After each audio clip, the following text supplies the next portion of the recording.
যে শহরে জেলা শহরে লাইব্রেরি থাকে না, লাইব্রেরিতে বসে বই পড়ার মতো চক্ষুষ্মান মানুষ যে সমাজে থাকে না, সেই সমাজ উন্নত হবে না।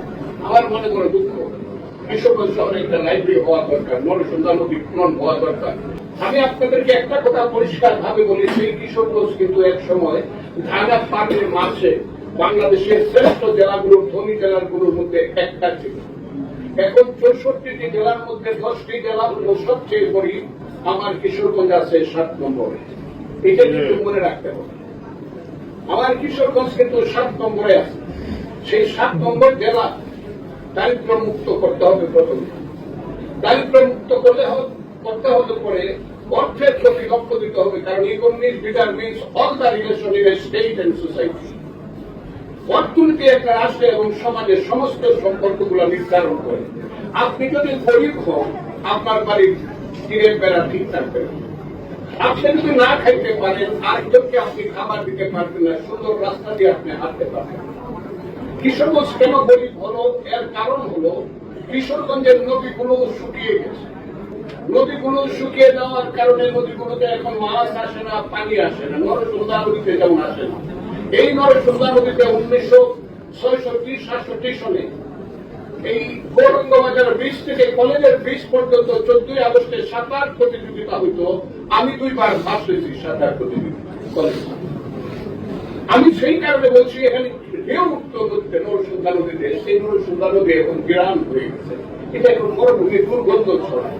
আমি মাদারুলকে বলবো, আমি শরীফুল আলম জনাব মন্ত্রীকে বলবো, তোমরা এখানে সিদ্ধান্ত নিয়ে কঠিন ভাবে যদি নরসুন্দা নদীকে তোমরা উন্নত করতে পারো, আমি দেশি বিদেশি হলেও দেশি বিদেশি ভাবে তোমাদেরকে সহযোগিতা করবো। আমি কিন্তু ইঙ্গিতটা দিয়ে এলাম, বিদেশি ভাবে হলো আমি তোমাদেরকে সহযোগিতা করতে পারবো। যারা পৃথিবীর সৌন্দর্য চায়। আর নদীগুলো খনন করতেই হবে। নদীগুলো খনন না করলে মাছ আসবে না, নদীগুলো খনন না করলে পানি থাকবে না জমিতে, নদীগুলো খনন না করলে আগাম বন্যা হবে। যে কারণে ভাগ এলাকা আগাম বন্যার কারণে দরিদ্র হয়ে গেছে। কাজে চৈত্র মাসেই যখন বন্যার পানিতে, আগাম বন্যার পানিতে জমি ঢুকে দেয়, কৃষকের যুগের জল আর বন্যার জল এক হয়ে যায়, যার কারণে হাজার হাজার মানুষ কিশোরগঞ্জ থেকে এখন বস্তিবাসী হয়েছে। কিশোরগঞ্জের মতো এত বস্তিবাসী আর কোথাও নাই। আগে ছিল রংপুর, কুড়িগ্রাম, এখন কিশোরগঞ্জের মানুষ হল ঢাকা, চিটাগাং, কুমিল্লা, সিলেটে সবচেয়ে বস্তিবাসী ঠিকানা হল কিশোরগঞ্জের মানুষ।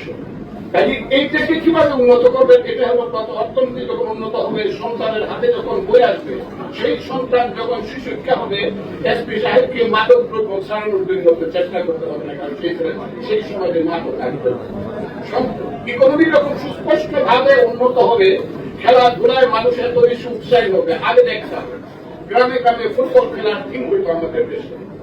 জ্যৈষ্ঠ মাস, আষাঢ় মাসে খেলা হতো কিশোরগঞ্জের এই মাঠে, স্টেডিয়ামে, কিশোরগঞ্জ স্টেডিয়ামে তোলার সুগার মিল যখন খেলা হইত, তাদের বয়স 60-70 বছর, তারা বলতে পারবে প্রত্যেক বছর একটা মারামারি। আমিও ফুটবল খেলতাম। এখন ফুটবল খেলা নাই, সুন্দর ক্রিকেট খেলা নাই, নৌকা দৌড় নাই। এমনকি এখন বাউল গান বর্ষাকালে যেটা হতো, সাহায্য করে রাজারমনরা আসতো, সেইটাও নাই। মিলাদ শরীফ আর ওইভাবে হয় না। আমি সেইটাও বলি, সেটাও হওয়া উচিত। সব জায়গাতে ধর্মকর্ম হওয়া উচিত, সংস্কৃতি হওয়া উচিত, সেইটা কিশোরগঞ্জে করুন। কারণ আমি একটা জিনিস স্পষ্ট ভাবে করবো, কিশোরগঞ্জে একটা লাইব্রেরি। যে শহরে জেলা শহরে লাইব্রেরি থাকে না, লাইব্রেরিতে বসে বই পড়ার মতো চক্ষুষ্মান মানুষ যে সমাজে থাকে না, সেই সমাজ উন্নত হবে না। আমার মনে করে দুঃখ, কিশোরগঞ্জ শহরে একটা লাইব্রেরি হওয়া দরকার, নরসুন্দা নদী খনন হওয়া দরকার, কিশোরগঞ্জ শহরের যানজট দূরীভূত হওয়া দরকার। কিশোরগঞ্জ শহরে একটা হসপিটাল হয়েছে, আমি শুনেছি সৈয়দ নজরুল হসপিটাল, আরো হসপিটাল, কিন্তু এইটার আনুষঙ্গিক কিছু প্রয়োজন আছে, যে প্রয়োজনগুলো এখনো মিটছে না।